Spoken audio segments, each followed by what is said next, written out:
está generándose ya. Ahí está, perfecto. Bueno, muy buenas tardes. Les damos la bienvenida a nuestro sexto y último conversatorio de esta primera mitad del año, conversatorios virtuales organizados por las cátedras de Derecho Constitucional de la Universidad Nacional de Cuyo y de la Universidad de Mendoza. En el día de la fecha, como cierre de todos nuestros conversatorios, nos vamos a dedicar a temas de inteligencia artificial y derecho. Y hemos pensado en temas muy interesantes para esta temática que tiene muchísimas aristas, pero puntualmente hemos buscado expositores que tienen escrito, estudiado, analizado aspectos puntuales dentro de inteligencia artificial. Entonces, vamos a comenzar hoy con la profesora Paola Petrillo. Más allá de la presentación formal que harán los profes de esta cátedra, quiero dar las gracias a Paola, porque siempre tan generosa. Apenas leí un último artículo que publicó en La Ley, la contacté, la invité para que estuviera, inmediatamente me dijo que sí, con total generosidad, se puso a disposición. Por temas de agenda de Alejandro Chamatrópoulou tuvimos que es el otro expositor, cambiamos el día del conversatorio. Paola no tuvo ningún problema. Realmente, Paola, el agradecimiento personal, el agradecimiento de las dos instituciones porque estés con nosotros, y ojalá que no solamente lo académico, sino también con el Poder Judicial sigamos haciendo vinculaciones. Bueno, realmente, Paola, un placer, y le pido a Antonella o a Maricel la presentación. Adelante, chicas. Gracias, doctora. Buenas tardes a todos. Voy a presentar a la doctora Paola Petrillo. Ella es abogada por la Facultad de Derecho y Ciencias Sociales de la Universidad Nacional de Córdoba, licenciada en Ciencia Política por la Universidad Católica de Córdoba, magíster en Derecho y Magistratura Judicial por la Universidad Austral de la Ciudad de Buenos Aires, especialista en Derecho Procesal Civil por la Universidad Nacional de Buenos Aires, docente de grado en la carrera de Ciencia Política de la Universidad de La Rioja y docente de posgrado en la Maestría en Administración Pública de la Universidad Nacional de La Rioja. Actualmente se desempeña como jueza de cámara en lo civil, comercial y minas de la provincia de La Rioja y es autora de numerosas obras de su especialidad. Doctora, la escuchamos. Muchas gracias, Antonella. Buenas tardes a todos. La verdad que siempre digo que la pandemia que nos tuvo tan mal durante 2 años, algo positivo nos dejó, y que es esto que aprendimos a estar conectados, comunicados, y estar cerca a pesar de que muchos kilómetros nos separan. Y bueno, esta es la prueba que hoy desde La Rioja puedo visitarlos en Mendoza y puedo compartir este rato con ustedes, este conversatorio, que espero que sea útil. Así que quiero hacer mi agradecimiento a Gabriela por haberme invitado, haberme tenido en cuenta, sobre todo para esta jornada tan especial que es el cierre de este ciclo. Y a través de Gabriela agradecer a la Universidad Nacional de Cuyo, a través de las cátedras de Derecho Constitucional y de la Facultad de Derecho, que son los que dan este espacio para que pueda realizarse este encuentro, esta conversación, este diálogo sobre temas novedosos, sobre temas distintos. Y me toca hablar de un tema en el que todos sabemos, estamos empapados, conocemos, no solo por estar en el área del derecho, no solo por tener contacto todos los días con un teléfono y una computadora, sino porque en nuestro diario vivir la inteligencia artificial ha ingresado con una fuerza que es inusitada. Hoy la inteligencia artificial nos ayuda a seleccionar la música que vamos a escuchar, las películas, seleccionar la ruta que es más fácil para llegar a un determinado destino, nos dice dónde viajar, cuándo los vuelos están más baratos, si parece que hasta nos escuchan a través de los teléfonos, porque si estamos hablando de un artículo puntual, abrimos una red social y está la oferta, está presente en nuestras vidas. Es un tema interesantísimo, sumamente complejo, y al que hay que prestarle atención no solo por los beneficios que tiene, sino también por algunos perjuicios o algunos problemas que podrían derivarse de la inteligencia artificial. Y en esto quiero relacionarlo con otra cuestión que también es de suma actualidad y muy vigente, que es el de violencia de género. Ustedes me preguntarán qué puntos de contacto tienen. y mi objetivo en estos minutos es mostrarles que existe un punto de contacto que es donde me gustaría que todos prestemos atención, y si al final de estos minutos todos buscan en Google algo o todos van a su teléfono, creo que mi objetivo va a estar cumplido. Veamos más o menos cómo pueden interconectarse violencia de género e inteligencia artificial. Para partir de esto, para poder entender esto, doy por supuesto algunos conceptos básicos como la distinción entre sexo y género, sexo, diferencia hombre-mujer por razones biológicas, género por razones culturales. La doy por supuesto para llegar al concepto que me interesa, que es el de estereotipo. El estereotipo que quiero que tengan muy en cuenta como esa construcción cultural que asigna roles, que asigna funciones, pero que no está basado en datos objetivos. Y dentro de los diferentes estereotipos que podemos encontrar están los estereotipos de género, que asignan roles, asignan funciones al hombre y a la mujer, pero basado en circunstancias que son socioculturales. Entonces, en esas circunstancias socioculturales vamos a encontrar al hombre fuerte, al hombre proveedor, en contraposición a la mujer que es la débil, que es la sumisa, que es a lo mejor menos capacitada para el desempeño de ciertas tareas. ¿Por qué me interesa destacar esta noción de estereotipo? Porque el estereotipo es lo que trata de erradicarse, porque al no estar fundado en criterios objetivos, provoca una discriminación. Y si provoca una discriminación, necesariamente llegamos a una desigualdad entre el hombre y la mujer, a una desigualdad en el ejercicio de los derechos que nos posiciona ante otro concepto que es el de violencia.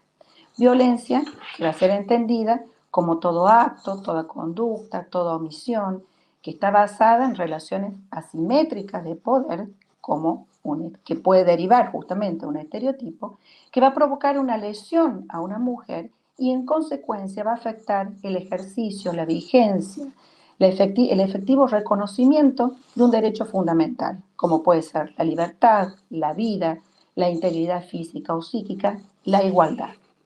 Esta violencia lo sabemos porque estamos en el ámbito del derecho o porque escuchamos noticias, leemos redes sociales, tiene múltiples manifestaciones y aparece en distintos ámbitos. Puede ser doméstica o familiar, puede ser económica, puede ser simbólica, que es la que vemos a través de las publicidades, y puede aparecer en qué ámbitos, en la familia, en las instituciones, en nuestro trabajo y también en los medios digitales. Medios digitales entendidos como todo medio tecnológico que permita la propagación de un acto violento, de un acto de violencia ejercido en contra de la mujer. Y aquí está nuestro punto de contacto con la inteligencia artificial.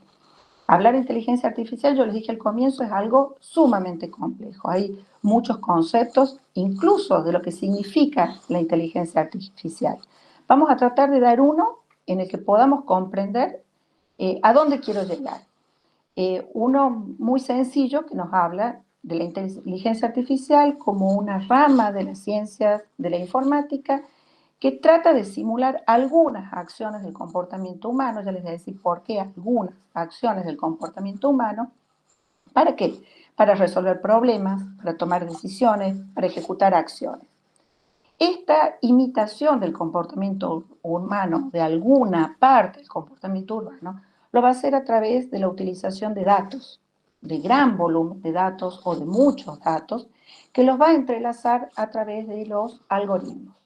Algoritmos que todos debemos haber escuchado. El algoritmo me muestra las historias de Instagram, el algoritmo me muestra primero alguna foto en Facebook. El algoritmo inteligente es el que en definitiva, a través de una serie de pasos, de secuencias, va a entrelazar estos datos y los va a entrelazar para que se puedan establecer reglas, de las reglas surjan las predicciones del comportamiento, de la predicción del comportamiento se toma una decisión y la decisión en definitiva después interactúa. Y así opera la inteligencia artificial. Como les digo, hay muchos conceptos complejos. Hay una inteligencia artificial débil y fuerte. Gracias a Dios la fuerte todavía no llegamos porque es la que supone sentimientos, es la que supone que la inteligencia artificial también va a tener sentido común, va a ejecutar todo el comportamiento del hombre. Por ahora ejecuta solo algunas acciones y por eso es una inteligencia débil. Y a su vez, ¿qué va a buscar esta inteligencia? Automatizar tareas o hacer un aprendizaje que va a ir haciendo un autoaprendizaje a medida que este algoritmo va interaccionando con el medio. ¿Cuál es el problema? Que ese algoritmo a veces puede tener un sesgo. ¿Qué es un sesgo? Un prejuicio, un dato que no es objetivo de la realidad. Y se acuerdan que al principio yo les hablaba de los estereotipos que eran justamente cuestiones que no estaban basadas en datos objetivos de la realidad y que provocaban una distorsión. Y el sesgo es exactamente lo mismo, provoca una distorsión. El problema es que cuando el sesgo es algorítmico, se introduce en un sistema, en un programa de inteligencia artificial y se va a expandir a través de ese sistema. De esa manera puede ser que nazca con el dato, puede ser que en el proceso de aprendizaje de estos datos, de este algoritmo, aparezca este sesgo, o puede ser que luego al interactuar con el medio aparezca este sesgo. Y el tema es que se va a amplificar, se va a reproducir, se puede instalar, inclusive puede llevar a instalar en la sociedad estereotipos de género que uno creía que ya estaban abandonados. Y aquí es donde yo logro entrelazar estas dos nociones de violencia de género y de inteligencia artificial. ¿Y por qué? Porque yo considero que hoy estamos ante una nueva forma de violencia. Una nueva forma de violencia que es invisible. Y le digo invisible porque existe, está, pero no le prestamos atención o no le prestamos la atención que es debida porque nos parece que no va a hacer daño. Sin embargo, es una violencia digital. Y como es digital, se reproduce a través de medios tecnológicos, reproduce a través de redes sociales. ¿Y esto qué provoca, qué ocasiona? Que sepamos a lo mejor dónde empieza, si es que sabemos dónde empieza, pero no sabemos dónde termina, es ilimitada. Puede reproducirse hasta el infinito, si lo decimos de una manera sumamente coloquial. A su vez, posee la característica que es algorítmica. ¿Por qué es algorítmica? Porque nace del uso de algoritmos dentro de un sistema de inteligencia artificial y nace al amparo de un sesgo algorítmico, un prejuicio que está en el uso que se hace de ese algoritmo, ya sea, como les dije, al origen, en la carga de datos, ya sea en el proceso de autoaprendizaje, ya sea cuando se produce la interacción de ese algoritmo con el medio y nuevamente hay una retroalimentación para que aprenda el algoritmo y pueda tomar decisiones. Entonces, el problema es que si partimos de un sesgo algorítmico, de un algoritmo que está viciado, todo el proceso va a estar viciado y la decisión va a estar viciada. ¿Y cuál es el problema? Que se pueden afectar derechos fundamentales de la mujer. Y si se afectan derechos fundamentales de la mujer, podemos estar, o mejor dicho, vamos a estar frente a una nueva forma de violencia, que es la que yo he llamado violencia algorítmica de género. Pero para que vean que esto no es un invento mío, como yo recién le decía a Gabriela, que mis hijos dicen que yo invento, les voy a poner ejemplos que inclusive mostrándoles cómo las empresas han tratado de revertir estos sesgos cuando los han detectado. 3 ejemplos. Uno de cómo se instala un estereotipo puede llegar a instalarse con más fuerza a través del uso de sesgos algorítmicos. El primero es el de Siri, el teléfono iPhone. Quienes tienen iPhone, generalmente le pedimos instrucciones a Siri, hasta le pedimos que cante y nos canta la cucaracha. ¿Y cómo será que el sesgo existía? Porque Siri, primero que es un nombre típicamente femenino, además aparecía con una voz sensual, no solo una voz sensual, sino también sumamente servicial, que ejecutaba todas las órdenes, como digo, hasta cantar la cucaracha cuando le pedíamos que cante. ¿Y cómo será que existía un sesgo de mostrar al sexo débil, al sexo servicial, el que estaba para cumplir órdenes, que la última actualización de Apple, lo que se ha buscado es que ya no tenga ese rasgo femenino? Por lo menos cuando uno lee en el iOS, lo que nos dice es que ahora es una voz neutral. En realidad la voz sigue siendo femenina, aparecen 2 voces más, una de un hombre y otra de un español, pero Siri sigue estando con esa necesidad de estar servicial y cumplir órdenes. Pero no queda ahí.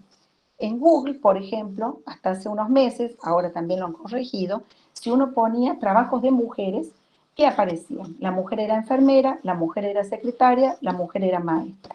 Si uno ponía trabajos de hombres, el hombre era el médico, el hombre era el ingeniero y el hombre era el ejecutivo. Hoy en día eso se ha corregido. Si uno pone la misma sentencia de búsqueda, aparece por lo menos una mujer, a mí así me aparece, con un casco. Quiero creer que es una ingeniera, que no la identifican solo con la arquitectura, pero se ha corregido. Pero el sesgo estaba. ¿Y qué hacía? Era profundizar un estereotipo, instalar un estereotipo que justamente se estaba tratando de corregir. El problema es cuando esos estereotipos o cuando esos sesgos algorítmicos afectan derechos. Y hay casos en que han afectado derechos. Por ejemplo, Apple Card tenía un sistema de créditos que quienes querían tomar un crédito podían postularse. Un matrimonio con las mismas condiciones económicas, la misma carga impositiva, e incluso el hombre tenía en ese momento una calificación bancaria que era de mayor riesgo que la mujer, se postulan en el mismo tiempo. Pero ¿qué sucedió? Apple Card, en el momento de otorgar el crédito, otorgó 20 veces más el crédito, 20 veces más de monto al hombre que a la mujer. Cuando se le pidieron explicaciones, la explicación de Apple que fue, es el algoritmo. Habrá sido el algoritmo, no tenía explicación científica, pero Apple Card sacó de funcionamiento el sistema, que demostró que existía el sesgo y el sesgo causaba un perjuicio. Pero puede haber un perjuicio mayor todavía, que es el que se originó en el año 2014 en Amazon. Amazon hizo una búsqueda de empleo. En teoría buscaban a los más capacitados, pero ¿qué pasó? Los algoritmos trabajaban sobre currículums de la empresa de 10 años para atrás. En esos 10 años la mayoría de los empleados eran hombres. Entonces, el algoritmo, ¿de dónde aprendió? Aprendió que los mejores, los más capacitados eran los hombres. ¿A quienes eligió, por tanto, como más capacitados para desempeñar trabajo? A los hombres. Había un sesgo que estaba originado justamente en los datos que estaba utilizando, y en este caso sí se pudo detectar cuál era el problema, y por supuesto Amazon dejó sin efecto esta búsqueda para corregir ese algoritmo y poder eliminar el sesgo que se había detectado. Se buscaba a los mejores, no al hombre o a la mujer. Podían ser la mujer o podía ser el hombre, pero siempre y cuando fueran los más capacitados y no en función de su sexo. Entonces, con esto, ¿qué quiero mostrarles? Que existen efectivamente sesgos algorítmicos, que estos sesgos algorítmicos afectan, provocan discriminaciones, y que esas discriminaciones afectan o pueden afectar derechos de las mujeres, ya sea porque instalan con mayor fuerza estereotipos, por lo tanto discriminan y afectan su derecho a la igualdad, o ya sea porque les impiden acceder o gozar con mayor fuerza o como corresponde de un derecho constitucional. Entonces, si existe, ¿qué hacemos? ¿Continuamos usando inteligencia artificial livianamente sin tomar conciencia? Y yo creo que no, que hay dos pasos que podemos hacer. Primero, visibilizar. Visibilizar es saber que existe este tipo de violencia de género, y si la visibilizamos sabemos que podemos actuar en consecuencia. Y visibilizarlo significa nosotros como ciudadanos y a su vez todas las empresas desarrolladoras de sistemas de inteligencia artificial, ejecutar medidas para evitar, eliminarlos a veces es difícil, porque el hombre de por sí ya actúa con prejuicios. Entonces es difícil eliminarlos, pero sí reducirlos, reducir su capacidad de provocar daños, reducir su capacidad de provocar discriminación. ¿Y cómo lo va a hacer? Controlando el proceso de carga, controlando el proceso de diseño, de desarrollo, de implementación, los efectos, auditando. Desde luego que esto va a exigir que los sistemas sean de caja blanca. ¿Qué quiero decir de caja blanca? Caja blanca significa que podemos nosotros tener acceso a toda la información desde el inicio hasta el final cuando se toma la decisión. Significa que vamos a poder controlar y que a su vez los desarrolladores nunca van a perder control de ese programa. Esto es diferente de los programas de caja negra, donde a veces ni siquiera se tiene acceso de los datos que son seleccionados, como por ejemplo el traductor de Google, que hoy no se sabe qué datos está tomando para hacer las traducciones en los diferentes idiomas. Es el típico ejemplo de un programa de inteligencia artificial de caja negra. No tiene control, nadie tiene control sobre ese programa. ¿Cómo hacemos para poder decir, para visibilizar en una empresa, para visibilizar en nuestra vida diaria este tipo de violencia aplicando la perspectiva de género. Perspectiva de género que quizás hayan escuchado hablar de esto, que no es más que poner en acción esto de decir no quiero desigualdades, no quiero discriminaciones. ¿Cómo hago para detectar que existe una discriminación entre el hombre y la mujer? ¿Cómo hago para detectar que se ha vulnerado un derecho constitucional, el derecho a la igualdad? Entonces, si trabajamos con perspectiva de género, si sabemos que hay sectores que son vulnerables, que debemos proteger, de esa manera vamos a emplear todo nuestro esfuerzo para evitar que ese sesgo aparezca y si aparece inmediatamente reducirlo y en lo posible eliminarlo. Esto como una medida preventiva, como una manera de visibilizar. Pero hay más. Yo creo que si la visibilizamos, reconocemos que existe un derecho a la protección del sesgo algorítmico, así como la mujer tiene derecho a vivir una vida libre de violencia, tiene también el derecho a vivir una vida libre de sesgos algorítmicos, de ingresar a una computadora, hacer una búsqueda y que los resultados que arrojen no sean en función de por qué es mujer, sino simplemente que estén basados en parámetros objetivos. Que si envía un currículum o ingresa un currículum a alguna red que justamente están especializadas en la búsqueda de trabajo, en ofrecimientos laborales, y aparece mi nombre, va a aparecer porque estoy capacitada para hacer ese trabajo, y si no aparece es porque no lo estoy, no porque soy mujer y estoy en inferioridad de condiciones. Entonces, si tengo este derecho a su vez, lo voy a poder defender. Y si lo voy a poder defender a través de las acciones que me da el ordenamiento. Hoy tenemos acciones. Hoy tenemos una acción de amparo que nos va a permitir defender todos nuestros derechos constitucionales cuando han sido afectados. Tenemos una acción de habeas data cuando nuestros datos personales han sido afectados. Y a su vez le va a exigir al Estado que cumpla, que haga, tome medidas para evitar este tipo de violencia. Medidas que las tiene que tomar no solo porque como Estado tiene que defender el Estado de Derecho, el cumplimiento y el respeto de todos los derechos fundamentales, sino porque estamos en un campo específico, en el campo de la violencia de género, estamos en el campo de los derechos de la mujer. Y aquí tiene justamente obligaciones que están impuestas por el artículo 75, inciso 23 de la Constitución Nacional, y obligaciones que están impuestas por la CEDAW. Tiene que ejecutar medidas de acción positiva que tengan por fin, o que tengan por finalidad revertir todas aquellas situaciones que impliquen discriminación. ¿Y cómo lo va a hacer? Regulando algo que hoy en la Argentina no tiene específica regulación. Entonces, ¿qué debe hacer? Regular los usos permitidos y los usos prohibidos de la inteligencia artificial.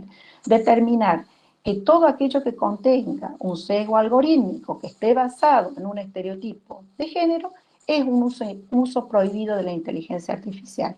Prohibiendo quizás, como proponen algunos autores, el desarrollo de estos sistemas de inteligencia artificial de caja negra, que no tienen control, exigiendo que puedan controlarse los procesos. Como les digo, regulando. ¿Es imposible la regulación? No, no es imposible desde el momento que la Unión Europea y Estados Unidos están trabajando justamente para eso. En la Unión Europea, con el libro blanco de inteligencia artificial, Estados Unidos con un decálogo. Están buscando por regular porque es el aspecto que justamente les preocupa. A su vez es necesario mayor participación. Una participación ¿dónde? En el diseño, en el desarrollo, en la implementación, en el control. Una participación que no debe ser solo de la mano de los informáticos. Junto al informático debe trabajar el jurista, debe trabajar el sociólogo para analizar el impacto de determinados datos, de determinados sesgos en la sociedad. Debe trabajar el psicólogo y diferentes ocupaciones, diferentes profesiones que van a permitir dar otra mirada, una mirada más amplia.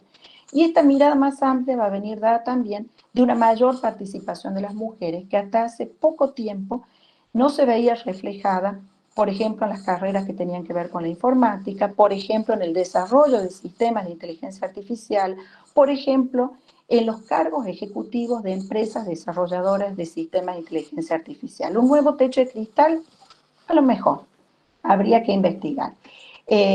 Si hay mayor participación, desde luego que va a haber una mayor perspectiva femenina, una mayor perspectiva de género en el desarrollo de estos sistemas y se va a evitar se va a reducir el riesgo de los sesgos. Pero además, y como última medida de acción, es necesario el control, la evaluación, la llamada gobernanza o gobierno de los datos. Y para esto, nuevamente, vuelvo a los sistemas de caja blanca. Es necesario sistemas transparentes, es necesario sistemas trazables, es decir, que yo pueda controlar toda la historia del dato, desde que ingresa hasta que sale convertido en una decisión. Es necesario además que sea explicable, que se pueda explicar todo este proceso, que se pueda comprender. Es necesario que el ciudadano tenga acceso al uso de sus datos. ¿Qué datos se usan? ¿Qué datos han tomado de mi información o de la información que yo proporcioné? ¿Cuáles quedaron guardados y cuáles no? ¿Cuáles van a ser usados para las futuras decisiones? Y sobre todo, cuando yo en el momento de tomar una decisión estoy interactuando con un sistema de inteligencia artificial y cuando no. Yo les pongo un ejemplo. Muchas veces por WhatsApp nos comunicamos con los bancos y nos contestan y parece que hay una persona del otro lado y en realidad es un sistema de inteligencia artificial. El banco nunca nos informó que íbamos a estar hablando con una máquina. A veces en páginas de internet uno ve que sí, se nos dice que es un bot y que uno va a comunicarse con una máquina. Pero cuando uno interactúa con el banco a través de WhatsApp, no tenemos esa información. Esa información es la que a nosotros como ciudadanos se nos debe proporcionar. Y aquí aparece de nuevo el Estado. Es fundamental que el Estado garantice justamente este gobierno, esta gobernanza, este control que exista sobre los datos. ¿Con esto qué quiero decir? ¿Que es mala la inteligencia artificial? No. La inteligencia artificial ha aportado muchísimos beneficios a la sociedad. Nos permite vivir más cómodo, nos permite, ¿cierto?, tomar decisiones más rápido y vamos a lo cotidiano. La música de Spotify que prendemos en el auto cada mañana cuando vamos a trabajar. Nos ahorra el tiempo de tener que nosotros seleccionar una playlist porque directamente el programa de inteligencia artificial lo hace por nosotros. Sin embargo, a pesar de estos beneficios, de esta comodidad, de esta rapidez en la toma de decisiones que la mente humana, aunque quiera, no lo va a poder asimilar, tenemos que tener en claro que también hay peligros, que también hay perjuicios. Tenemos que saber además que junto con la violencia doméstica, junto con la violencia física, junto con la violencia económica, existen otros tipos de violencias silenciosas, invisibles, pero sumamente peligrosas porque son masivas y de efectos ilimitados y que desconocemos, a las que también tenemos que prestarle atención. Entonces, en síntesis, vivamos en un mundo mejor, vivamos en un mundo en el que la tecnología nos ayuda a tomar decisiones, pero no dejemos que la tecnología nos reemplace, no dejemos que la tecnología haga todo por nosotros, sino que la controlemos, busquemos la manera de acompañar estos procesos sin que se actúe con sesgos, sin que se cometan discriminaciones y sin que en consecuencia se vulneren derechos fundamentales que en definitiva provocan violencia. Muchas gracias. Excelente, Paola, qué genia. Mientras van leyéndote una pregunta que tenés ahí, te voy haciendo una yo. Esto, ¿cómo ves el tema de los sesgos en los programas de inteligencia artificial aplicados a la justicia? Bueno, es justamente un gran problema. Primero, hay ya desarrollos de inteligencia artificial en nuestro país aplicados a la justicia, que es Prometea. Prometea tiene inclusive, en la ciudad de Buenos Aires, tiene un juzgado modelo, creo que en Mendoza también está trabajando, y creo también en Córdoba. Todavía no en Mendoza, pero está el proyecto, sí. Está el proyecto, y en Ciudad de Buenos Aires específicamente se ha trabajado con un juzgado de ejecución con sentencias que pueden ser más fáciles de tomar datos para ser replicadas en un sistema de inteligencia artificial. Es posible siempre y cuando sean sistemas de caja blanca. Sistema de caja blanca donde la información sea transparente, donde sea trazable, donde pueda explicarse, donde a su vez al ciudadano se le explique desde el primer momento que la decisión va a estar coadyuvada por el sistema de inteligencia artificial, y es posible en la medida que el juez no deje de efectuar el control. Yo creo que se puede, sobre todo en procesos donde no revisten complejidad, donde la aplicación del sentido común no es necesaria, donde a su vez no hay gran complejidad de hechos, Por ejemplo, un juicio ejecutivo sin excepciones no tendría mayor inconveniente para mí en ser resuelto por un programa por un sistema de inteligencia artificial, pero con esta prevención. Siempre el juez en la decisión final, no solo por el control, sino además por un tema constitucional. Hoy nuestra Constitución nos dice que quienes deben resolver los conflictos y hacer justicia son los jueces, no la máquina. Todavía no hemos evolucionado hacia eso. Entonces, con estas prevenciones, sistemas de caja blanca, un juez al final y un ciudadano informado de qué se va a aplicar y de qué tratamiento de datos se va a hacer, yo creo que es factible. Excelente, y los sesgos Paola. se reducen, no significa que No sé, desaparezcan. que se elimine. Se reducen. Habrá que estar siempre controlando esos sesgos o la carga de datos. Por eso es fundamental también la labor del juez al final, antes de emitir la sentencia y de firmarla, que controle. Excelente, Paola, excelente. Hay una pregunta y ya está el profesor Chamatrópolos con nosotros. Así que... no me va a querer Alejandro porque le estoy robando tiempo. No, por eso, antes le lees la pregunta a Paola y seguimos con Alejandro. Sí, doctora, Karen Clark le pregunta, ¿las regulaciones internacionales incluyen específicamente el sesgo por género? ¿Cómo la han abordado en su caso? ¿Existe en Argentina algún pronunciamiento judicial sobre esta materia? Perdón, le leí todo junto. No, está bien, está bien. Hasta donde yo tengo conocimiento, las regulaciones que existen en la Unión Europea y en Estados Unidos no hablan específicamente de género, hablan de sesgos. Sesgos que justamente van a estar afectando la objetividad y la neutralidad del sistema de inteligencia artificial y apuntan sobre todo al manejo de datos. Inclusive, en el análisis que hacen, la regulación que hacen, hay una especie de paralelo, aunque no completo, con nuestra ley de protección de datos personales, que es la 25.326. Apuntan sobre todo a la protección de los datos personales, pero no hablan específicamente de sesgos algorítmicos de género. Y pronunciamientos judiciales yo hasta ahora no conozco, no se han planteado, por lo menos en la jurisprudencia que está publicada no aparecen, pero yo no descarto que aparezcan. Sí se dan casos puntuales como estos que les digo, donde es evidente la discriminación y esa discriminación provoca la afectación de un derecho fundamental. Hoy las vías que yo encuentro para defenderlo es el amparo y el habeas data. Eso no significa que no podamos encontrar otras o que no se pueda hablar de otras. Excelente. Voy a poner a disposición de toda la cátedra el último trabajo de Paola sobre estos temas, así que excelente. Bueno, le damos ahora la bienvenida a nuestro profesor Alejo Chamatrópolos de Tucumán. Fíjense lo federal de este conversatorio. Paola en La Rioja, Alejandro de Tucumán, nosotros acá en Mendoza. Bueno, realmente al margen de la presentación formal, Alejandro, muchísimas gracias por acompañarnos. Muchas gracias por formar parte no solamente de nuestras clases de posgrado, sino también ahora de las de grado. Realmente gracias por la predisposición. Te agradezco que hayas ajustado tu agenda de forma tal de, bueno, coincidir para que pudieras estar hoy. Paola también hizo lo suyo para poder hacerlo. Así que realmente un placer. La presentación formal a cargo de Maricel, creo. Adelante. Bueno, buenas tardes a todos. Muchísimas gracias, doctora, y muchísimas gracias, doctora Petrillo. Excelente la exposición, muy clara. Bueno, continuamos. Ahora voy a presentar al siguiente expositor.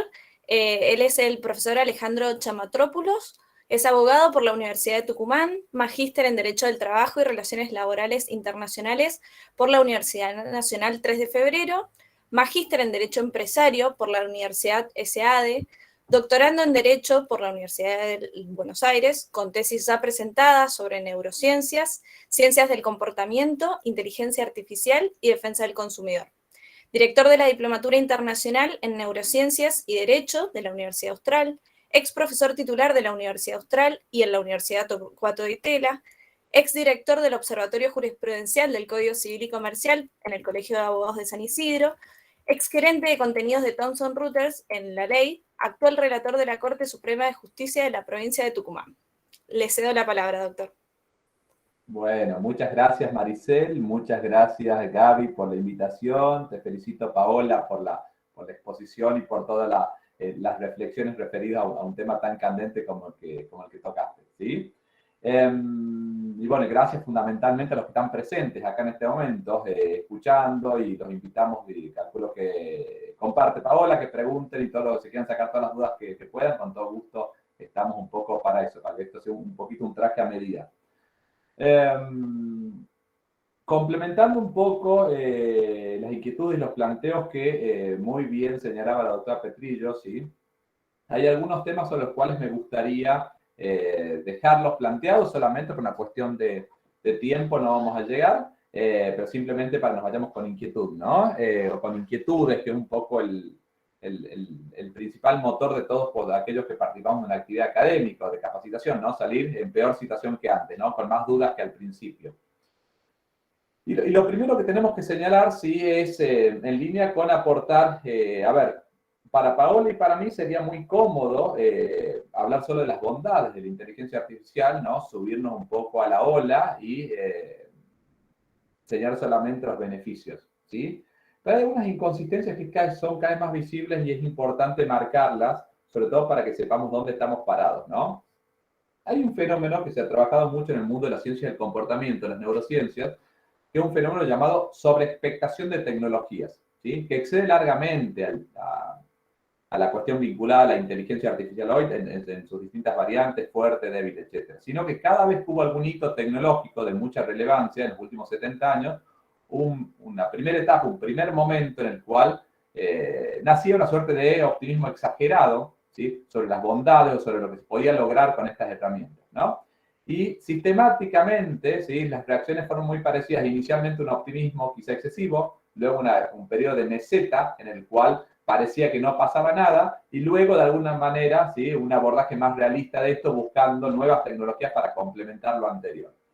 Si ustedes se dan cuenta, aún en el escenario en el cual estamos viviendo hoy, van a ver que la principal novedad jurídica del año 2021, novedad, perdón, tecnológica, y que nosotros podemos ver desde el derecho en 2021, ya no era la inteligencia artificial, sino la noción de metaverso, ¿sí? De algún modo, la noción de metaverso como algo superador que incluye y utiliza inteligencia artificial y busca replicar de algún modo el mundo real en el mundo virtual, ¿no? Pareciera entonces, ¿sí? Que siempre que se le está acabando un poquito el hilo en el carrete de alguna nueva tecnología o la tecnología emergente, pasa muy parecido a lo que sucede con los temas de moda, ¿sí? Las canciones de moda en las cuales vieron cuando uno ya se empieza a aburrir un poquito de escucharla, aparece una versión remixada o con otro ritmo, etcétera, para darle un poquito de sobrevida. Bueno, con la inteligencia artificial ha pasado eso en distintas etapas, no es un fenómeno nuevo, tuvo su primer gran aparición durante los años 70, luego apareció lo que se denominó, en realidad los 60, los 70 funcionaron como lo que se llamó el primer invierno de la IA, básicamente que no sucedía nada, ¿sí? Los estados y los actores privados no invertían en desarrollo, ¿sí? Porque las promesas eran quizás exageradas respecto a los beneficios. O sea, a la hora de los bifes, ¿sí? La inteligencia artificial ponía un montón de, aportaba un montón de adornos, pero en lo sustancial, ¿sí? No producía un impacto tan grande como se prometía.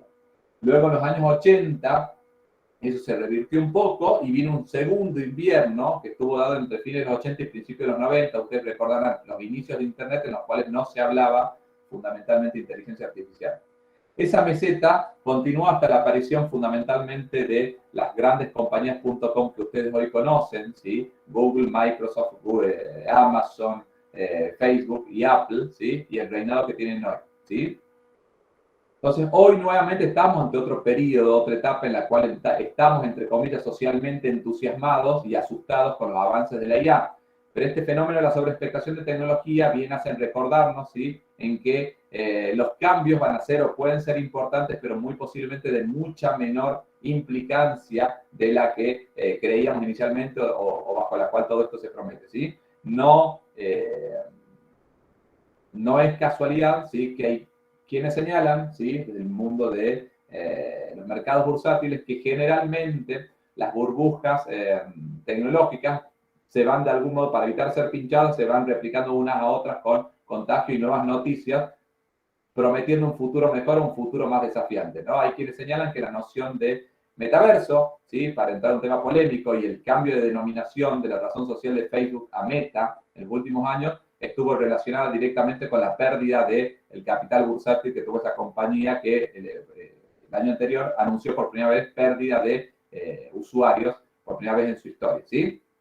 Entonces, bajo ese contexto es importante señalar que, como bien decía Paola, esto no quiere decir negar las bondades, los beneficios que trae la IA, pero sí estar seteados y posicionados en un rol en el cual podamos advertir ¿sí? dónde pueden estar algunas complicaciones ¿sí? y algunos desajustes.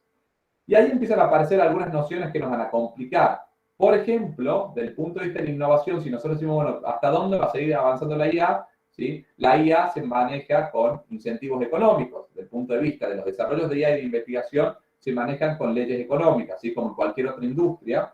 Nada más que acá estamos en el ámbito de la economía digital, que tiene nuevos parámetros, como por ejemplo el valor económico que tienen los datos, lo fácil que es escalar hacia otros esquemas, ¿sí? El crecimiento exponencial que representan determinadas industrias, pero también la caída exponencial y muy rápida en muchas de ellas, ¿sí? Nosotros en el siglo XX estamos acostumbrados a reinados de compañías en determinados rubros de 80, 90, 100 años hasta la actualidad. ¿Sí? Si quisiéramos hablar de refrescos, podemos decir, bueno, de Coca-Cola Company sigue liderando desde hace 100 años hasta acá, un reinado más discutible hoy en día, producto del movimiento wellness, ¿sí? La gente que se quiere cuidar mucho más y hay un mayor crecimiento de agua mineral y de bebidas que son más saludables y que de algún modo hacen perder parte de ese protagonismo. Pero ese liderazgo sigue siendo muy, muy profundo. Y así cuando ustedes recuerdan otro tipo de productos o de servicios, también van a ver eso. Pero en el ámbito de la tecnología, ¿sí? Los reinados son más agresivos inicialmente, pero también caen mucho más rápido, ¿sí? Cuando ven las 5 grandes compañías hoy, son compañías que tienen, ¿sí? Una vida relativamente corta en décadas y los grandes booms de este momento, fundamentalmente los de la economía digital, tienen reinados efímeros, que a veces no superan los 10 años, ¿sí?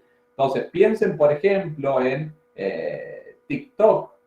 Piensen, por ejemplo, en un videojuego que fue furor hace 6 años, Pokémon Go, ¿sí? En el cual ya se iba replicando esto de vivir virtualmente junto con la realidad, o sea, una especie de realidad aumentada, ¿sí? Y son compañías y hits del momento que empiezan a mostrar estas características. Ahora bien, cuando nosotros aplicamos las leyes de la economía a ese tipo de compañías, vamos viendo que son compañías que no les queda otra que pensar en el corto plazo porque los reinados son amenazados momento a momento. Entonces, desde ese punto de vista, no habría que ser muy suspicaz para advertir que es muy difícil que gran parte de ese mundo digital se embarque en proyectos que sean legítimamente o genuinamente a largo plazo. ¿Por qué? Porque las necesidades de retorno son muy, muy pronto en el tiempo. Ahora bien, bajo ese esquema, la versión fundante es, estas compañías están pensando a quedarse a vivir por siempre y muy posiblemente las 5 grandes .com que ustedes están viendo hoy, creamos que van a perdurar por siempre solamente por ese fenómeno de sobreexpectación de tecnologías, de que confiamos ciegamente en que Facebook, Apple, Google se van a poder rearmar y reconvertir cuantas veces quieran, ¿sí? Y quizás, ¿sí? Nos podríamos preguntar también si es que no son también el próximo Kodak. ¿Bien? Entonces, eso para poner sobre contexto. Y ahí aparece un tema que es muy interesante y que tocaba Paola recién, que es cuál es la manera que tiene una compañía de protegerse comercialmente y a nivel valor bursátil, a nivel capitalización, fundamentalmente con algoritmos de caja negra, ¿sí?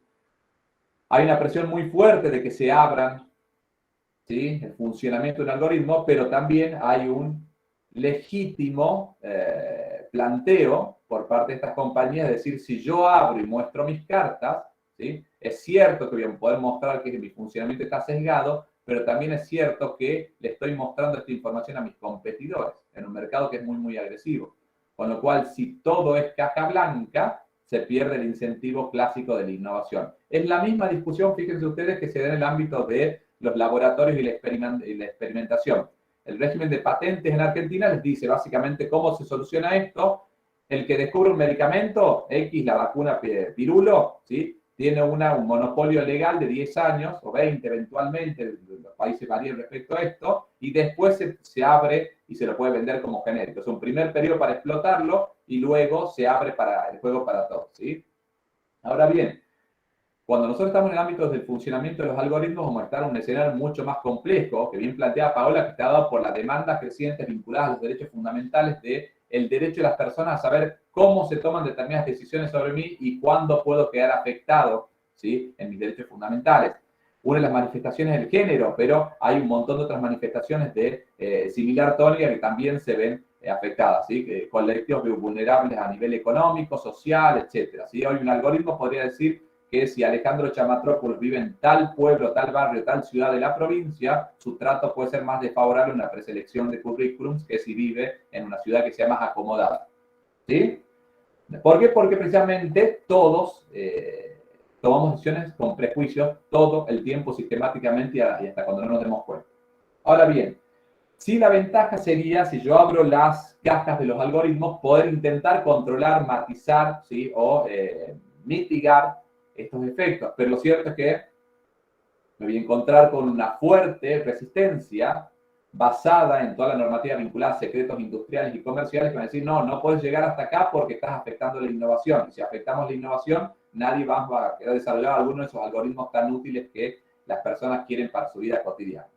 Entonces, ¿cuáles escenarios nos quedan? Nos quedan el movimiento llamado de Open Access, ¿sí? Que hay un movimiento tecnológico muy fuerte desde mediados de los 80 hasta acá que dicen, ¿saben qué? Todos los algoritmos tendrían que ser de caja abierta y que eventualmente se busque la manera de monetizar, ¿sí? O de ganar plata de otro modo. Ahora bien, eso desde un punto de vista realista nos llevaría a un esquema en el cual se perderían muchos incentivos económicos o quién podría invertir en una industria en la cual si yo desarrollo un algoritmo, el día de mañana lo muestro al día siguiente, por regulación legal, supónganse, entonces mi competidor lo copia y por lo tanto no tendría tiempo, energía ni recursos para dedicarle a eso. ¿Qué escenarios nos quedan?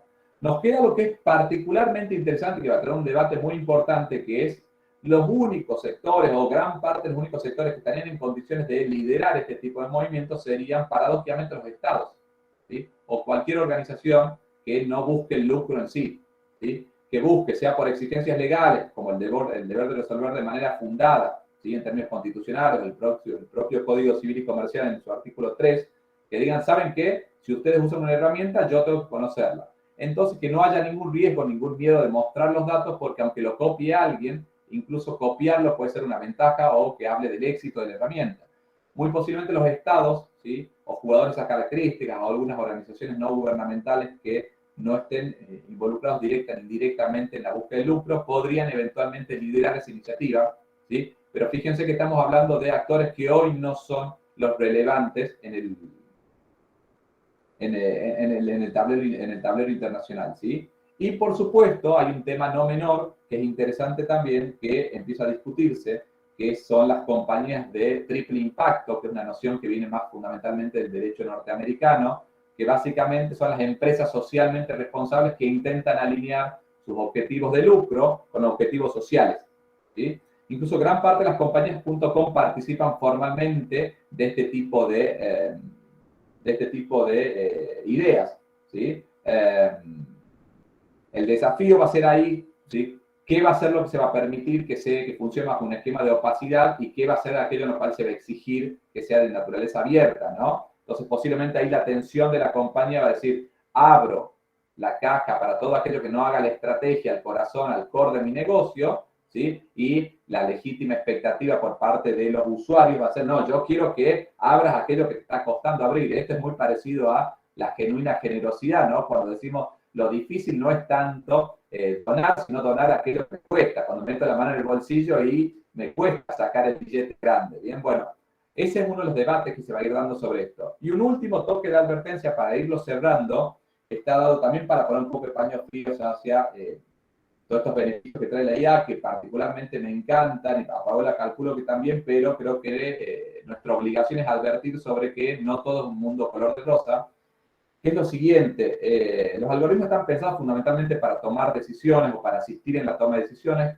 El ámbito de las decisiones hoy en día es un ámbito propiamente o exclusivamente humano en distintas escalas, pero la mala noticia para el mundo de la inteligencia artificial es que al día de hoy se conoce muy poco todavía del funcionamiento del cerebro humano. No obstante que fue el siglo de las neurociencias, ¿sí? Y este seguramente lo va a ser aún más, lo cierto es que se conoce un porcentaje muy chico de todo el funcionamiento cerebral.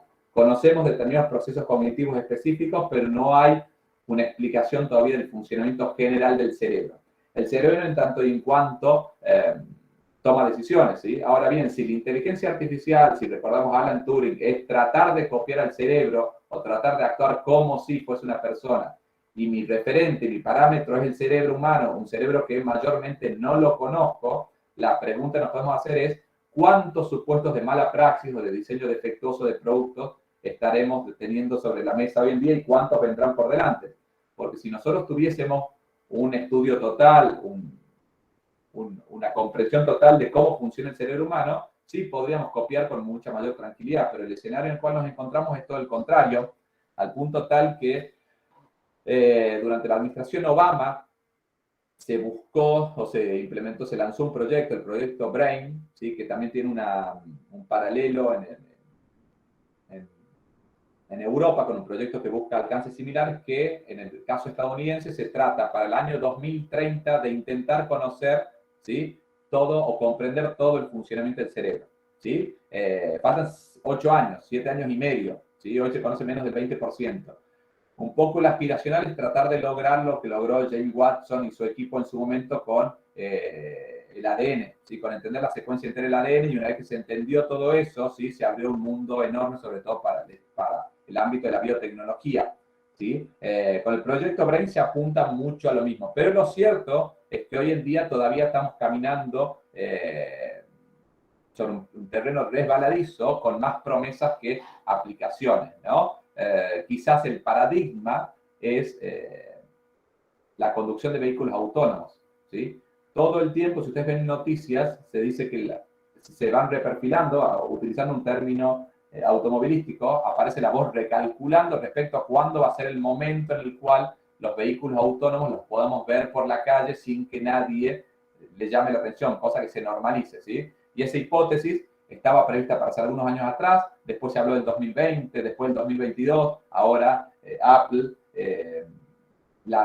anuncia su proyecto Titan para el año 2024, pero lo cierto es que todavía no terminamos de ver esa irrupción masiva que penetre culturalmente en nuestra vida cotidiana, ¿no? Entonces eso nos lleva a mirar con algunos reparos, tanto desde el punto de vista funcionamiento, con la detección de sesgos de género, o menciona Paola, y otra serie de problemas adicionales, más la implementación efectivamente masiva de este tipo de tecnologías, ¿no? Como les digo, son más las dudas, las incertezas que trae este tema, pero sí es muy importante dejarlas planteadas para, no obstante que nos enamoremos de los temas, particularmente lo estoy, sepamos caminar sobre seguros y no dejarnos engañar un poco por ese concepto de la sobreexpectación de tecnología, al cual, que es un canto de sirena que tanto nos atrae a todos aquellos que nos gusta la tecnología, ¿no? Así que bueno, quedo abierto eventualmente para cualquier duda, pregunta, comentario. Excelente, qué súper interesante. Sé que tenés una actividad ahora mismo, o sea que voy a ser muy breve. Como le preguntaba a Paola, ¿cómo es la aplicación de inteligencia artificial en la justicia en la Argentina hoy? Resumidamente. Bien, creo que ahí tenemos que distinguir en qué consiste la función jurisdiccional, ¿sí? El desafío de todos aquellos que trabajamos en el Poder Judicial es que todavía ni siquiera tenemos claro, ¿sí?, a qué nos dedicamos. Sabemos que llevamos adelante una serie de tareas, pero el primer desafío es mapear nuestro día de trabajo, eventualmente, los que estamos en la justicia, y nos encontró que no todo lo que hacemos, ¿sí?, es lo que creíamos que teníamos que hacer cuando alguien se imaginaba que una persona iba a ser jueza, por ejemplo. La función jurisdiccional, si agarramos cualquier manual de derecho procesal o tratado, vamos a encontrar sentencias interlocutorias, definitivas y proveedidos simples, ¿sí? Eso en principio sí nos habla, en muchos casos, no tanto de la facilidad para tomar la decisión, pero sí de la fundamentación. Un decreto simple, en principio, puede salir casi sin fundamentación. Entonces, ahí es casi una invitación para determinados decretos simples, desde el agréguese, téngase presente, hasta ocurra por la vía que corresponda, ¿sí?, para intentar automatizar. Trato de evitar hablar de inteligencia artificial, creo que es más factible la automatización de determinadas resoluciones que la inteligencia artificial propiamente dicha. Ahora bien, eso en tanto y en cuanto se trate de situaciones que no sean controvertidas, pero todos aquellos que trabajamos en la justicia sabemos que hasta un proveído simple a veces puede tener una complejidad enorme. De hecho, en la jerga de tribunales, el ocurra por la vía de que corresponde, el lenguaje claro es, ni yo mismo tengo claro qué es lo que hay que hacer, pateo la pelota afuera y que la persona adivine qué tiene que hacer, ¿sí? O sea, un renglón, ¿sí?, que tiene esa dificultad. Entonces, no necesariamente uno ocurra por la vía que corresponda, sería el ejemplo de providencia simple que yo podría delegar en una IA o en una automatización. Sí, eventualmente la Grecia tenga presente, sí, eventualmente el primer decreto en una demanda, en un planteo simple, ¿sí? Pero empiezan a aparecer situaciones que son muy complejas, porque aún en los planteos simples, ¿sí? Estandarizables, empiezan a aparecer singularidades. Si vamos al caso de los títulos valores, por ejemplo, tenemos la problemática del pagaré de consumo y la indagación causal que está trayendo serias tensiones en distintas jurisdicciones, con lo cual esos ejecutivos se terminan ordinarizando, incluso con fallos de tribunales superiores que se han pronunciado sobre el tema, tanto la nación como a nivel provincial. Si vamos a las interlocutorias y las definitivas, el gran problema que tenemos ahí es ahora sí hay que fundamentar. Y aunque la fundamentación sea un copiar-pegar, ¿sí? Las normas no me dejan, ¿sí? Que copie y pegue y que nadie controle, porque se supone que la decisión es humana. Ahora bien, si yo la delego y no la controla, o la controla pero no entiendo lo que hizo la máquina, estaríamos incumpliendo el deber de resolver de manera fundada, ¿sí? De nada sirve que yo utilice un esquema que diga la decisión es tal, ¿sí? No obstante que el resultado sea fabuloso si es que no sabemos por qué. En el derecho nos importa mucho más el cómo que el qué. Es una paradoja, ¿sí? Pero si estaríamos hablando en términos deportivos, nos importa mucho más cómo juega el equipo que el resultado en sí, ¿sí? El proceso más que la finalidad. Y lo cierro con un parangón con la tecnología del traductor de Google, a la cual hizo mención Paola. Todos estamos encantados con el traductor de Google, yo lo estoy. Y si ustedes comparan el funcionamiento de ese traductor hoy con lo que sucedía hace 10 años, la realidad es que es mucho mejor y es muy, muy útil como tecnología. Hasta para los propios traductores, ¿sí? Que ganan un montón de tiempo para traducir al grueso de determinadas situaciones. Ahora bien, cuando se le pregunta al propio desarrollador, al que creó ese traductor, ¿por qué están dando tan bien? La respuesta es la que le dio Paola. El tipo, ¿saben qué respondió? No sé. A ver, cuando el resultado es algo manifiestamente útil, uno diría, qué bárbaro, qué bueno, no me importa el cómo si el qué es tan fabuloso. Pero si estamos hablando de decisiones que pueden involucrar colisión o tensiones en los derechos fundamentales, podríamos estar ante algunas situaciones que el cómo sea más importante que el qué y por lo tanto esa lógica se va a ver tensionada todo el tiempo. Eventualmente va a haber que prever procesos en los cuales se pueda abrir las cajas a una pérdida comercial, así como pasa con los secretos profesionales, en el caso del profesional, que a veces se los releva, pero eventualmente quizás se necesita un orden judicial y no solamente una norma. ¿Bien?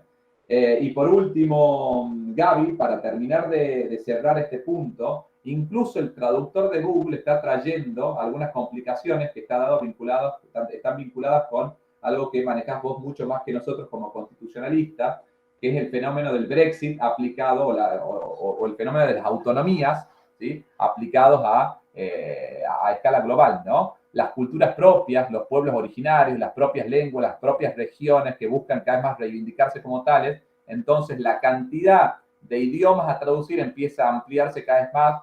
Google, el translator de Google